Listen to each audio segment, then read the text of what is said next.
अस्सलाम वालेकुम। चलते फिरते मैं आपको खुशामदीद कहता हूँ। आज 16 जून 2021 सुप्रीम कोर्ट कराची रजिस्ट्री के बाहर खड़ा हूँ और आज कराची के मुतालिक अहम केस की समाअत हुई है, जिसमें नस्ला टावर, रेलवे अराजी या फिर जितने भी जो बोर्ड ऑफ रेवेन्यू के अंडर में जितनी ज़मीनें आती हैं उन तमाम के मुतालिक जो है आज केस की समाअत हुई है। नस्ला टावर के मुतालिक एक बड़ा फ़ैसला सुप्रीम कोर्ट में जो है वो जारी हुआ है। इसके मुतालिक तमाम तर तफसीली बात हम करेंगे। इस वक्त हमारे साथ मौजूद हैं हम न्यूज़ के जो है वो सीनियर जर्नलिस्ट गयाजुद्दीन साहब। गयाजुद्दीन साहब, कराची रजिस्ट्री में आज हम देख रहे थे गरीबों के घर तो तोड़े जा रहे हैं, लेकिन बात हो रही थी नस्ला टावर की। तो आज चीफ जस्टिस ऑफ पाकिस्तान ने नस्ला टावर को गिराने के अहकाम दे दिए। बहुत शुक्रिया मोहसिन। जिस तरह आपको याद होगा, हमने पिछले वीलॉग में इस चीज़ का जिक्र किया था। आपने मुझसे सवाल किया था कि नस्ला टावर का क्या होगा, तो मैंने आपसे कहा था कि अगर नस्ला टावर समेत कराची में इंक्रोचमेंट के मामलात को अगर देखना है तो रेवेन्यू डिपार्टमेंट को पकड़ना होगा। तो आज चीफ जस्टिस ने रेवेन्यू डिपार्टमेंट के मेंबर बोर्ड ऑफ रेवेन्यू को तलब किया था, जो अदालत को आज मुतमईन नहीं कर सके, जिस पर अदालत ने सख्त रिमार्क्स दिए और उन्हें कहा कि रेवेन्यू का वो वाहिद महकमा है जिसके पास कंप्यूटराइजेशन नहीं है। और हमने आपको बताया था कि 2 अरब रुपए की इसमें इन्वेस्टमेंट की गई थी। सीएम ने इसका इफ्तिताह किया था, बोर्ड ऑफ रेवेन्यू की वेबसाइट को जारी किया गया था और उसमें बताया गया था कि डिजिटलाइज कर रहे हैं सिस्टम को। लेकिन आज ये भी पोल खुल गई सुप्रीम कोर्ट में कि इनके पास कोई रिकॉर्ड मौजूद नहीं है। कराची में कई ऐसे प्रोजेक्ट्स हैं जिसका रिकॉर्ड मौजूद नहीं है। बात हो रही है नस्ला टावर की, तो नस्ला टावर के हवाले से आज उन्हें चांस दिया गया था। चूँकि यूनुस मेमन का जहाँ पे जिक्र आया था, तो उसके बाद अदालत ने उनसे नोटिस करके जवाब वजाहत तलब की थी कि आया अगर उनके पास कोई तहरीरी डॉक्यूमेंट्स उनके पास मौजूद हैं इसके, तो वो आके इस चीज़ के हवाले से वजाहत करें। लेकिन आज उनकी वकीलों की टीम इस अदालत को मुतमईन नहीं कर सकी और नस्ला टावर के हवाले से फ़ैसला हो गया है कि अब नस्ला टावर को तोड़ा जाएगा। लेकिन सबसे आम बात जो यहाँ देखने वाली है कि किसी भी बिल्डिंग को जब तोड़ा जाता है तो सबसे पहले उसकी जो ऊंची इमारतें होती हैं, यानी कि ऊंची स्ट्रक्चर होता है। जो नस्ला टावर के अंदर 13 तकरीबन फ्लोर्स बनाए गए हैं और 3 कमरों के अपार्टमेंट्स हैं। 98 के करीब ये अपार्टमेंट्स हैं जो कि कराची के शारा फैसल के करीब बने हुए हैं। सर्विस रोड के ऊपर और नाले के ऊपर ये बना स्ट्रक्चर है जो कि हैरत अंगेज़ तौर पर। दूसरा स्ट्रक्चर हमने देखा कराची में 3 पिलर्स का स्ट्रक्चर है। पहला प्रोजेक्ट हमने देखा था मून गार्डन था और दूसरा ये 3 पिलर्स का प्रोजेक्ट नस्ला टावर है। अगेन भाई, मैं आपकी बात काट रहा हूँ, ये 3 पिलर का है। आपने कहा था कि जी जब इसको अगर गिराया जाएगा, मतलब अगर आगे की लाए अमल की बात करें, केएमसी अगर इसको गिराने जाएगी तो आप क्या समझते हैं कि इसको वैसे ही गिराया जाएगा जैसे नॉर्मल गिराया जाता है? क्योंकि आप कह रहे हैं 3 पिलर हैं, अगर एक पिलर तोड़ा जाता है तो पूरी इमारत नीचे धंस जाएगी। बिल्कुल ये ख़तरा मौजूद है, चूँकि नस्ला टावर के अंदर मैक्सिमम जो रहने वाले हैं 80% लोग वो रेंटल एग्रीमेंट पर रह रहे हैं, रेंट पर रह रहे हैं। तो वो तो पहले ही अपने घर छोड़ने के लिए तैयार हैं। लेकिन इसकी हमने जो 3 पिलर्स की निशानदेही की है उसमें मसला यही है कि अगर किसी भी पिलर को छेड़ा जाता है तो ये पूरी इमारत गिर सकती है और नुकसान का सबब बन सकती है। तो इसको बड़े टेक्निकल तरीके से तोड़ा जाएगा और इसके लिए यकीनी तौर पे केएमसी की मशीनरी और केएमसी की जो एंटी इंक्रोचमेंट की टीम्स हैं वो हिकमत अमली तरतीब देंगी, क्योंकि इतना आसान नहीं है। मून गार्डन का स्ट्रक्चर भी इसलिए अभी तक खड़ा है, लोग सवाल करते हैं कि वो क्यों नहीं तोड़ा गया। तो इसलिए नहीं तोड़ा गया कि वो भी 3 पिलर्स पर बनी हुई इमारत है। अगर उसका कोई भी पिलर अगर गिरता है तो पूरी बिल्डिंग ज़मींबोस हो सकती है, जो नुकसान का सबब बन सकती है। गयास भाई, ये भी बताइएगा कि नस्ला टावर में हम देख रहे हैं कि जी नाले पर पूरी इमारत उन्होंने बना दी। अब बात हो रही है जी, जो लोग रिहाइश पजीर हो चुके हैं, ज़्यादातर यही एक तरीके वारदात होता है कि सबसे पहले अगर वो लोग मतलब कि अगर 4 करोड़ 5 करोड़ का अगर फ्लैट है, लोग नहीं आ रहे तो कोई मसला नहीं, उस बिल्डिंग को आबाद करने के लिए जो है सबसे पहला काम करें जी, रेंट पे लोगों को जो है वो घर दे दें, ताकि रिहायशी जब लोग आ जाएंगे तो उसके बाद बड़ा मुश्किल हो जाएगा तोड़ना।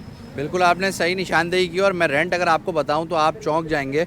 98,000 रुपये मिनिमम रेंट है इस प्लाज़ा का और 3 कमरों का ये फ़्लैट है और हर फ्लैट में तकरीबन जो रेंट लिया जा रहा है वो 98,000 रुपये मिनिमम लिया जा रहा है और मैक्सिमम लाख रुपए से ऊपर है। जो उसमें रहने वाले हैं, जो हमने वहाँ पर जाकर सर्वे किया था तो देखा कि उसमें ज़्यादातर रहने वाले सरकारी लोग हैं, जो गवर्नमेंट अच्छे ग्रेड के ऑफिसर्स हैं, उनकी फैमिलीज़ वहाँ रह रही हैं, लेकिन वो रेंट पे रह रही हैं। तो बड़ी हैरतअंगेज़ बात है कि सबको जानते पूछते, सबको समझते हुए और उसके बावजूद नीचे बिल्डिंग के सब स्टेशन बना हुआ है। सब स्टेशन उसी इमारत के नीचे बन सकता है जो जगह लीज़ हो, जो कानूनी जगह हो। रेजिडेंशियल इमारत है, रेजिडेंशियल प्लॉट है ये, और रेजिडेंशियल प्लॉट में बेंगलुरु की कटिंग का ये प्लॉट था जिस पे कमर्शियल इमारत बनाई गई है। और कमर्शियल इमारत बनाने के साथ उसमें सब स्टेशन बना दिया गया है, जो कि यकीनी तौर पे क्वेश्चन इस पर उठता है कि सब स्टेशन कैसे बन गया, बिजली की सप्लाई कैसे मिली, गैस की सप्लाई कैसे मिली एक इलीगल बिल्डिंग पर। और सिंध बिल्डिंग कंट्रोल अथॉरिटी ने पहले भी जो एक टेक्निकल नोटिस नस्ला टावर के बिल्डर को जारी किया था उसमें यही वजाहत की थी कि कमर्शियल प्लाजा आपने तामीर किया रेजिडेंशियल जगह पर और उसका पोजीशन दे दिया, लेकिन उस पोजीशन से पहले आपने क्या उसकी सिंध बिल्डिंग कंट्रोल अथॉरिटी से इजाज़त ली थी? नहीं ली थी। तो उसका अगर ली है तो उसका लेटर में दिखा दे तो वो अब तक पेश नहीं कर सकते। रियाज भाई, अब तो के इलेक्ट्रिक पर भी मेरा ख्याल है कि अब गर्दन उनकी दबोचनी चाहिए, क्योंकि जब कब्ज़ा होता है तो कनेक्शन आसानी मिल जाता है। मेरा ख्याल है कि जहाँ पर कब्जे की जगह हो वहाँ अगर के इलेक्ट्रिक का कनेक्शन हो या गैस का कनेक्शन हो, मेरा ख्याल है उन अफसरान के खिलाफ कार्रवाई अमल में लाई जाए कि उन्होंने गैर कानूनी तौर पर जो तामीर शुदा बिल्डिंग थी या कोई घर था उस पर उन्होंने कनेक्शन दे दिया। बिल्कुल सही सवाल है आपका, क्योंकि एक आम आदमी घर का कनेक्शन लेने के लिए जाए रेजिडेंशियल इमारत का तो उसे कनेक्शन मिलना बहुत मुश्किल होता है, चाहे वो गैस का हो चाहे वो बिजली का हो। बिजली की तो ख़ास तौर पर आपको पता है कराची में चोरी है, कंजम्पशन बहुत ज़्यादा है, चोरी बहुत ज़्यादा है, लाइन लॉसेस बहुत ज़्यादा है, लेकिन उसके बावजूद हम देखते हैं कि बिजली पर कंट्रोल नहीं है। सर्दी के मौसम में कराची में लोड शेडिंग होती है, बेइंतहा लोड शेडिंग होती है।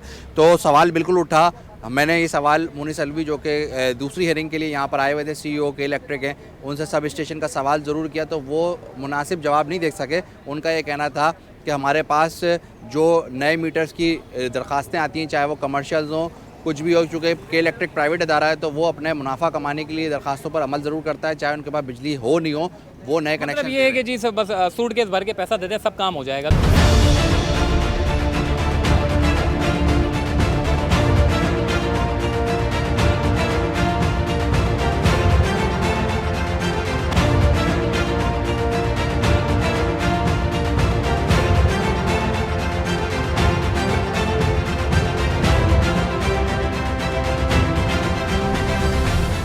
गयास भाई, आज अलादीन पार्क के मुतालिक और पवेलियन एंड क्लब पे भी बात हुई कि उन्होंने जो कल जो गुज़िश्ता रोज़ ऑपरेशन किया और आज भी वो ऑपरेशन जो है इस वक्त जारी है। तो आप ये समझते हैं जी जो शॉपिंग मॉल 20-25 साल पुराना था, दुकानें बनी हुई थी वहाँ पर, पवेलियन एंड क्लब था, चीफ जस्टिस ऑफ पाकिस्तान कहते हैं जी ये बच्चों के खेलने के लिए जगह हैं, उनको खेलने के लिए मौका दें। बिल्कुल सही कहा आपने। मैंने आपको पिछले व्लॉग में बताया था 2012 में ये बात वाज़े हो गई थी कि सफारी पार्क की इम्यूनिटी की जगह थी, इम्यूनिटी प्लॉट था, लेकिन उसे कब्ज़ा किया गया, उस पर कमर्शियल काम शुरू किया गया अलादीन पार्क के नाम से और उस पर अम्यूज़मेंट पार्क बनाया गया। अम्यूज़मेंट पार्क के अंदर न सिर्फ झूले लगाकर उस पर प्रॉफिट कमाया गया, पैसे कमाए गए, बल्कि उस इम्यूनिटी पार्क का जो स्ट्रक्चर था उसका पूरा हुलिया बिगाड़ दिया गया। आपने देखा होगा जो सफारी पार्क का एरिया था उसमें एक पहाड़ी एरिया है और वो एक एडवेंचर के लिए लोगों के एंटरटेनमेंट की जगह है और उसे कब्ज़ा करके यहाँ पर एक प्राइवेट पार्टी ने जो है अपना अम्यूज़मेंट पार्क बनाया, उसके बाद बाकायदा तौर पे वहाँ पर ख़रीदारी की और उसके बाद झूले लगाने के बाद वहाँ से पैसा कमाया। इस पर ये बात पहले तय हो चुकी थी कि अम्यूज़मेंट पार्क को ख़त्म किया जाएगा और उसको दोबारा अपनी असल हालत में बहाल किया जाएगा, लेकिन हमने देखा कि अम्यूज़मेंट पार्क भी बरकरार रहा और उसके साथ साथ वहाँ मार्केट भी बना दी गई और उसके साथ साथ पवेलियन एंड क्लब बनाया गया। पवेलियन एंड क्लब की जो मेंबरशिप की फ़ीस है वो आपको मैं अगर बताऊँ तो आप हैरान हो जाएंगे कि 22 लाख रुपए में उसकी मेंबरशिप मिलती है और बड़ी मुश्किल से मेंबरशिप मिलती थी और उसमें इंडोर गेम्स का जो है पूरा सेटअप लगाया गया था। लेकिन पवेलियन एंड भी जिस तरह से एक इंक्रोच की हुई जगह थी तो उस पर सुप्रीम कोर्ट ने वाज़े तौर पर अहकामात दिए और ऑर्डर कर दिया है कि उसे तोड़ा जाएगा। कल से बाकायदा तौर पर यह काम का आगाज़ हो गया है। पिछले व्लॉग में लोग इस बात पर सवाल कर रहे थे हमसे कि क्या पवेलियन एंड क्लब को तोड़ा जाएगा, क्या अलादीन पार्क की मार्केटों को तोड़ा जाएगा, तो हमने पहले भी वजाहत की थी और अभी यही बात बता रहे हैं उनको कि मुकम्मल तौर पर तोड़ा जाएगा। जिनका सामान वहाँ मौजूद है उन्होंने अदालत से रुजू ज़रूर किया था कि हमें टाइम दिया जाए, लेकिन चूँकि अदालत ने पहले ही कह दिया था कि हमने ऑलरेडी 2 से 2.5 साल का वक्त दिया था, लेकिन अब तक उसे खाली नहीं कराया गया, तो अब जिसका जो सामान वहाँ मौजूद है उसे उसी हालत में तोड़ा जाएगा।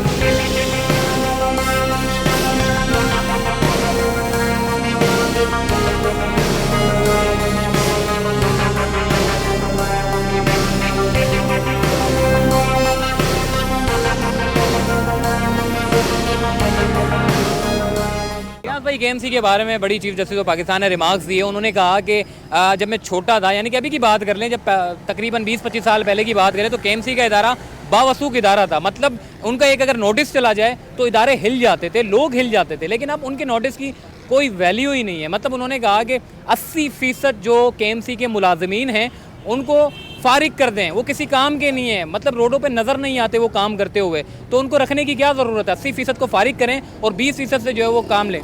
ये चीफ जस्टिस ने मकालमा जो किया आज कमरा अदालत में, ये लईक अहमद जो कि एडमिनिस्ट्रेटर कराची तैनात हुए हैं, उनसे मकालमा किया और बड़ी सरजनिश की उनकी, और यही वजाहत उनको की कि वो तमाम केएमसी के मुलाजमीन जो काम नहीं करते, एंटी इंक्रोचमेंट ड्राइव की टीम्स अलग हैं, इसके अलावा केएमसी की लैंड डिपार्टमेंट की टीम अलग है, इसके अलावा प्रॉपर्टी टैक्स लेने वाली टीम अलग है, इसके अलावा बिल बोर्ड्स की फ़ीस वसूल करने वाली टीम अलग है, ज़मीन का किराया लेने वाली टीम अलग है, बिजली के पोल लगाने की टीम अलग है। तो केएमसी में एक बहुत बड़ी फ़ौज बढ़ती है, लेकिन उसके बावजूद वो फ़ौज काम नहीं करती है।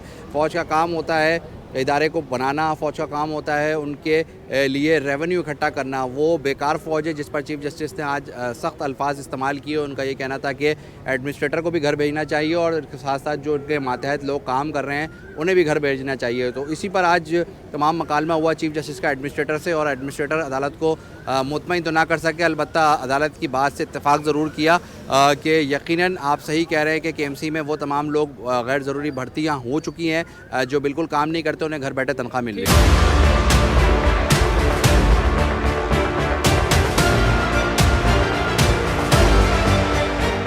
गियास भाई, हमने देखा कि जी ये जो आपके जो कंप्यूटराइज निज़ाम जो ये जो बोर्ड ऑफ रेवेन्यू लेने जा रहा है, उन्होंने 7 महीने का टाइम मांगा, जबकि 3 साल से उनको कहा जा रहा है कंप्यूटराइज रिकॉर्ड करें ताकि लोगों को फ्रॉड ना किया जा सके। बेशतर ज़मीनें उनकी मौजूद हैं, लेकिन वहाँ पे बड़े बड़े अपार्टमेंट बन रहे हैं, सोसाइटियाँ बन रही हैं। बाद में बोर्ड ऑफ रेवेन्यू खड़ा होगा, जी ये तो हमारी ज़मीन थी और इस पर जो है वो अपार्टमेंट बन गए हैं, सोसाइटीज़ बन गई हैं। 3 साल से जो है सुप्रीम कोर्ट को सिर्फ और सिर्फ बेवकूफ़ बनाया जा रहा है, और अभी भी उन्होंने कहा है कि जी 7 महीने का हमें वक्त दें। अगर मैं इस हिसाब से, क्योंकि जुलाई का महीना चल रहा है, जून का महीना चल रहा है, इस हिसाब से अगर 7 महीने का टाइम लें तो देखें पूरी इन्होंने एक सर्कल तैयार किया हुआ है। फरवरी 16 में जो chief justice of Pakistan retired हो जाएंगे, और 7 महीने का उन्होंने वक्त मांगा। उनको पता है जी 7 महीने बाद चीफ साहब तो चले जाएंगे, बाद में कौन पूछने वाला है। बोर्ड ऑफ रेवेन्यू की इतनी ज़मीन है, वो सुराब गोड और आगे पीछे लोगों ने इतने कब्जे कर रखे हैं, क्या कहेंगे आप?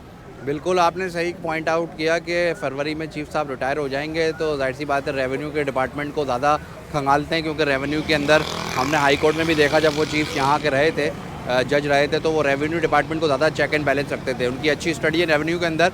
तो रेवेन्यू डिपार्टमेंट ने जो टाइम मांगा वो इसीलिए मांगा है कि इनका टाइम जो है ज़ाया हो जाए और वक्त निकल जाए, और ताकि वो अपना काम कर सके। 1.5 साल पहले इस डिपार्टमेंट का इफ्तिताह हुआ था वेबसाइट का, और 1.5 साल पहले जो रिकॉर्ड इनके पास जमा था उसमें यही कहा जा रहा था कि अगले 6 माह में तमाम रिकॉर्ड डिजिटलाइज हो जाएगा, कंप्यूटराइज हो जाएगा, और आप घर बैठे अपना रिकॉर्ड चेक कर सकेंगे। लेकिन हमने देखा कि उसमें भी टाइम का ज़िया हुआ, और ख़ास तौर पर रेवेन्यू बोर्ड के जो चेयरमैन को लगाया गया था उस वक्त जो नैब की तहवील में आने के बाद फिर उन्हें ज़मानत मिल गई। आपको याद होगा रोशन अली शेख को हाई कोर्ट के आते से नैब ने गिरफ़्तार किया था, और उनका मसला यही था कि रेवेन्यू की ज़मीनों में खुर्द बुर्द की गई थी, और उसके बाद सस्ती ज़मीनें फ़रोख्त की गई थी जिनकी मालियत बहुत ज़्यादा थी, करोड़ों में थी, उसे लाखों रुपए यानी कौड़ियों के दाम फ़रोख्त किया था।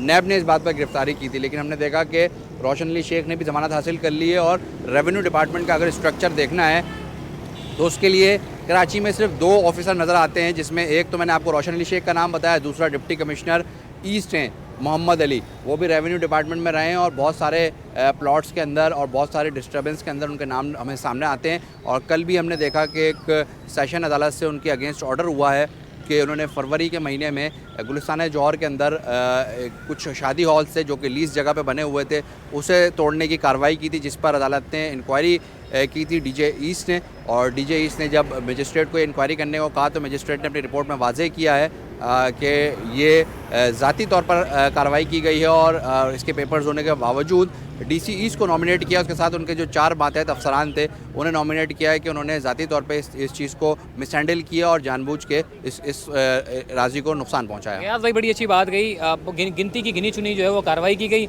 और उसी रिपोर्ट को जो है बार बार हर साल जो है वो आगे पेश कर देते हैं, हर समात में पेश करते हैं, जिस पर चीफ जस्टिस ने बड़े बरहमी का इज़हार किया। उन्होंने कहा कि आप जब देखो वही पुरानी रिपोर्टें उठाकर ले आते हैं। तो फाइनली उनको जो है वो 3 महीने का वक्त दिया है। अब इस बार कहा है कि अगर 3 महीने में आपने मुकम्मल अगर कंप्यूटराइज रिकॉर्ड नहीं बनाते तो फिर जो है वो आपके खिलाफ कार्रवाई अमल में लाई जाएगी। और ये आप सोच लें, ये तहरीरी हुक्मनामा होगा, अगर 3 महीने में मुकम्मल नहीं करते तो फिर जिम्मेदार जो है वो अफसरान को ठहराया जाएगा और उनको जेल भी भेजा जा सकता है। तो यकीनन ये एक बड़ा अच्छा उन्होंने जो है वो ऑर्डर किया है। 3 महीने बाद फिर देखते हैं।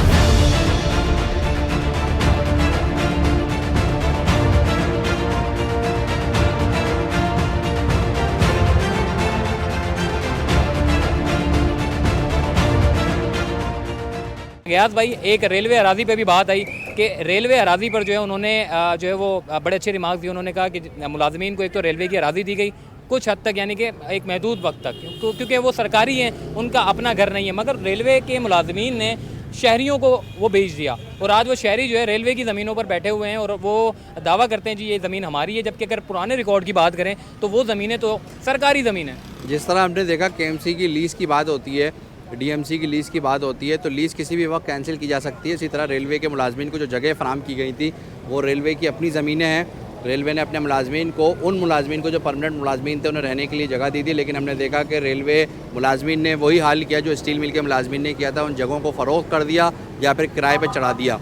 आज रेलवे सोसाइटियों का ये हाल है कि वहाँ पर बिजली के बिल जमा कराने के लिए उनके पास पैसे नहीं है। उसका रीज़न यही है कि जो सोसाइटी रेलवे के पास थी वो रेलवे उसमें डिफ़ॉल्ट कर रहा है। पानी के पैसों देने के लिए उनके पास कनेक्शन जो उनके पास लगा हुआ है, पानी के पैसे वो डिफ़ॉल्ट कर गए हैं वाटर बोर्ड के। इसके अलावा दीगर जो महकमे सुई गैस के पैसे वो डिफ़ॉल्ट कर गए हैं, जिसकी वजह से वो मसाइल का शिकार नज़र आते हैं। तो रेलवे के मुलाजमीन ने भी यही हाल किया है कि अपने डिपार्टमेंट को ओन नहीं किया और जो डिपार्टमेंट के लोगों को फैसिलिटी दी गई थी डिपार्टमेंट की तरफ से, रेलवे गरीब लोगों की सवारी थी और गरीब लोगों की सवारी गरीब इस्तेमाल करते थे, जिससे रेलवे पैसे कमाता था। आज रेलवे नुकसान का सामना कर रहा है। तकरीबन 32 अरब रुपए का रेलवे खसारा है, जो कि शेख रशीद कोट करके गए थे। अभी तक नए मिनिस्टर ने खसारा कोट नहीं किया है। तो इस हवाले से अब देखना यही है कि जो रेलवे के अपने मुलाजमीन हैं क्या उसका भी एहतसाब होता है। रेलवे के ऊपर बड़े रिमार्क्स दिए, उन्होंने कहा कि कहीं आपका घर भी रेलवे की ज़मीन पर तो नहीं। उन्होंने कहा नहीं जी मेरा घर तो रेलवे की ज़मीन पर नहीं है। और ये भी बात आई कि जी गुलशन इकबाल में रेलवे की ज़मीनों पर बंगले तामीर हो चुके हैं, बड़े बड़े अपार्टमेंट तामीर हो चुके हैं, उनके खिलाफ भी कार्रवाई अमल में लाने का कहा है। तो आप समझते हैं ये सारी कार्रवाई अमल में लाई जाएगी? बिल्कुल हो रहा है। 13D का जो ऑपरेशन था वो गिलानी स्टेशन का ऑपरेशन था और उसमें स्टार्ट में ही कार्रवाई का आगाज़ कर दिया गया था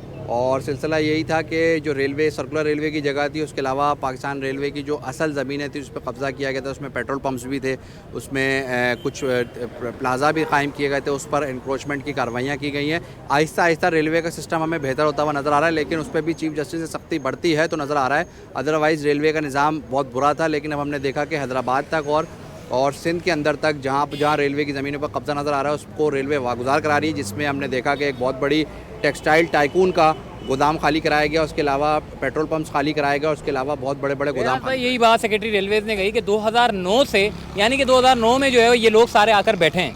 तो मतलब अगर देखा जाए तो 2009 में जिन लोगों की हुकूमत थी तो उन लोगों ने मतलब कि अपनी जो लोगों को काबिज़ किया और सेक्रेटरी रेलवे बेबस नज़र आए, मतलब अपनी ज़मीनों को वो हासिल नहीं कर सके क्योंकि वो वक्त था। अब चूँकि वक्त थोड़ा सा चेंज हो गया है तो इसलिए सेक्रेटरी रेलवेज़ के पास भी ज़बान आ गई है, वो भी अब कोर्ट में आकर इतनी बड़ी बातें कह देते हैं कि जी इतने साल से जो है वो इतने लोग काबिज़ हुए हैं। तो क्या बात थी कि वो रेलवे के जो लोग जहाँ काबिज़ हो रहे थे 2009 में क्यों नहीं हटाया गया? ब्लेम गेम है ना मोहसिन, मैंने आपको बताया कि ब्लेम गेम के ऊपर लोग काम करते हैं। जिस तरह हुकूमतें एक दूसरे पर ब्लेम करती हैं, पिछली हुकूमतों ने ये काम नहीं किया, पिछली हुकूमतों ने ये गलत काम किया, तो ब्लेम गेम हमारे पास डिपार्टमेंट्स के अंदर भी है और ब्लेम गेम का ही सिलसिला रेलवे के अंदर भी नज़र आता है। जिस इदारे को कॉल किया जाता है वो इदारा पिछले अफसर या फिर पिछले इदारे को जो है जो ज़िम्मेदार ठहराता है और उसके बाद उस नुकसान का ज़िम्मेदार उसको ठहराता है। तो रेलवे के अंदर भी हम देख रहे हैं कि ब्लेम गेम चल रहा है, लेकिन काफ़ी हद तक रेलवे की चीज़ें हमें बेहतर होती हुई नज़र आ रही है। सर्कुलर रेलवे कराची में चल रही है, 2 रूट्स पर चल रही है, लेकिन अभी तक फुल बहाल नहीं हो सकी है। लेकिन उसके अलावा जो रेलवे लाइंस का मसला है वो ML1 के साथ मशरूत है। ML1 बनता है तो रेलवे लाइंस हमारी बेहतर होंगी। सर्कुलर रेलवे के बारे में बताइएगा कि मतलब सिंध हुकूमत पर बड़ी बरहमी का इज़हार किया इस बार भी,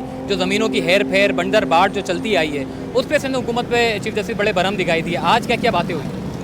सिंध हुकूमत की कारकर्दगी पहले ही अदलिया के सामने एक्सपोज हो चुकी है और चीफ जस्टिस कई बार ये रिमार्क्स दे चुके हैं कि सिंध का बेड़ा गर्क अगर किया है तो वो सिंध हुकूमत ने किया है। 13 साल से सिंध हुकूमत यहाँ पर हुकूमत कर रही है, लेकिन किसी डिपार्टमेंट को उठा के देख लें उसमें आपको गैर कानूनी भर्तियाँ नज़र आएंगी, उसमें आपको नुकसान नज़र आएगा, उसमें इंफ्रास्ट्रक्चर की तबाही नज़र आएगी, उसमें इदारों का फुकदान नज़र आएगा। तो सिंध हुकूमत पर पहले ही क्वेश्चन उठ चुका है। पिछली हेयरिंग में भी हमने देखा था कि सिंध बड़ी बाज़गश्त हुई थी और एक से दो दफ़ा वज़ीर आला को भी सुप्रीम कोर्ट कॉल कर चुकी है सुप्रीम कोर्ट के अहाते में, और वज़ीर आला इस बात पर इत्मीनान का इज़हार करते हैं कि उन्हें अब तक सिर्फ सवाल जवाब का सामना करना पड़ा, अब तक इंक्वायरी नहीं हो सकी। अब तक इंक्वायरी की अगर बात करें तो CM सिंध इस वक्त नैब की एक इंक्वायरी भुगत रहे हैं, जो कि इस्लामाबाद में उनकी हेयरिंग्स होती हैं। वो रोशन सिंध प्रोग्राम के तहत उनको कॉल किया गया था नैब में, लेकिन उससे बड़े बड़े स्कैम यहाँ पर सिंध हुकूमत के मौजूद हैं, जिसमें सबसे बड़ा स्कैम ताज़ा मिसाल मैं आपको दूँ वो फायर ब्रिगेड है। वज़ीर आज़म के पैकेज के तहत जो फायर ब्रिगेड आई तो पिछले हफ्ते बिलावल हाउस में आग लगी उस आग को बुझाने के लिए वज़ीर-ए-आज़म पैकेज का फायर ब्रिगेड वहाँ तलब किया गया और उसने आग बुझाई थी। देखिए बड़ी इंटरेस्टिंग बात है, मतलब सिंध हुकूमत की जो है वो पूरी इजारादारी है सूबे में, लेकिन आग बुझाने के लिए हमारे पास फायर ब्रिगेड नहीं है। वो भी जो गिफ्ट दी गई थी वज़ीर आज़म की जानिब से, उसी फायर ब्रिगेड से जो है वो बिलावल हाउस में जो आग लगी थी उसको बुझाया गया था। तो ये सूरत हाल है। और गयास भाई एक और चीज़ जो है वो वाज़े तौर पर सामने आई है, वो ये है कि जी जिस तरीके से कश्मीर रोड हो गया उस पर भी जो है वो बड़े अहकाम दिए गए, कश्मीर रोड को साफ़ करने का क्या कहा गया है, और इसके अलावा बहुत सारी बातें थी जो आज हुई हैं, उसमें और क्या कुछ जो रह गया है? जो ख़ास बात आज की हेयरिंग में नज़र आई है वो यही नज़र आई है कि नस्ला टावर को गिराने का ऑर्डर है। दूसरी अहम बात जो नज़र आई है वो कश्मीर रोड के जो आता है उसको क्लियर करने का, क्योंकि वहाँ मलबा मौजूद था तो उसको साफ़ करने की बात की, और उससे वहाँ जो खेलने के मैदान है, वहाँ जो जिम्नेज़ियम है, वहाँ जो स्विमिंग पूल्स हैं, जो आम शहरियों के इस्तेमाल की जगह है, उसे बहाल करने की बात की गई है। और सिंध हुकूमत को पाबंद किया है आज की हेयरिंग में कि वो इसका बजट ज़रूर अलॉट करें और फौरी तौर पर इस पर खर्च करें। K4 के ऊपर बड़ी बात हुई है आज। K4 के मुतालिक जो है बताया गया कि जी कराची को 650 मिलियन गैलन पर डे जो है वो दिया जाएगा। यकीनन ये कराची वालों के लिए वो मंसूबा है जो तकरीबन 10-15 साल से मेरे ख्याल है चल रहा है, और अब तो इसका जो बजट जो मुकम्मल करने का था वो भी कोई पता नहीं कितने अरब जो है वो निकल चुका है आगे। तो गयास भाई आज का फिर कहा गया कि 22 महीने फिर दरकार है, क्योंकि इसका जो रूट बनाया गया था वो गलत रूट था, अब जो है वो सही रूट का इंतखाब किया गया है। क्या चक्कर है ये सारा? 13 साल हो गए हैं K4 के प्रोजेक्ट को स्टार्ट करते हुए, और उसकी जो लागत थी है वो मुसलसल बढ़ती जा रही है, और 650 मिलियन गैलन 13 साल पहले जो कराची की रिक्वायरमेंट थी उसको कंसिडर किया गया। आज कराची की आबादी 3 करोड़ से ऊपर पहुंच गई है। मैं अनऑफिशियल आपको नंबर्स दे रहा हूं, ऑफिशियल नंबर्स 1.5 करोड़ की आबादी कराची को बताया जाता है, लेकिन अनऑफिशियल नंबर में हम देख रहे हैं कि कराची की आबादी बहुत फैल गई है, बहुत ज़्यादा बढ़ गई है। तो K4 का प्रोजेक्ट था 650 मिलियन गैलन, अगर कल से ही K4 चलना शुरू हो जाता है तो तब भी कराची में पानी की ज़रूरत पूरी नहीं हो सकती। कराची में पानी की ज़रूरत का जो शॉर्टफॉल है वो तकरीबन 700 मिलियन गैलन का शॉर्टफॉल है। तो एमडी वाटर बोर्ड ये 12 कह चुके हैं, वाटर कमीशन बना, वाटर कमीशन में भी ये बात वाज़ेह हो चुकी है कि कराची की ज़रूरत का अब तकरीबन हम जो तखमीना लगाएंगे वो 1000 मिलियन गैलन पानी है, जो कि कराची की ज़रूरत को किसी हद तक पूरा कर सकता है, लेकिन कराची की ज़रूरत इससे भी ज़्यादा है। मतलब उस टाइम पे K4 मंसूबा जो है वो काफ़ी था, मगर अब आज की बात करें तो K4 मंसूबा भी अब जो है वो हल्का हो गया है, उसके लिए भी अब बड़े मंसूबे लाने पड़ेंगे, वो भी जो है वो हो गया। तो बहरहाल ये पूरी ओवरऑल आज सुप्रीम कोर्ट कराची रजिस्ट्री में जो है वो अपडेट हुई थी, और उसके अलावा जो है हमने देखा कि बड़े बड़े अहकाम दिए गए। अब जो है वो KMC और DMC का काम है कि उन अहकाम पर अमल दरामद कराए, और उनको अमल दरामद कराने के बाद सुप्रीम कोर्ट में रिपोर्ट पेश करनी है। अगर वो रिपोर्ट पेश नहीं करते तो यकीनन उनके खिलाफ जो है वो तौहीन अदालत की जो है वो कार्रवाई अमल में लाई जाएगी। अब तक तो सुप्रीम कोर्ट के अहकाम पर अमल दरामद हो रहे हैं, मज़ीद आगे देखते हैं। तो मुझे दीजिए इजाज़त, तब तक के लिए अल्लाह हाफ़िज़।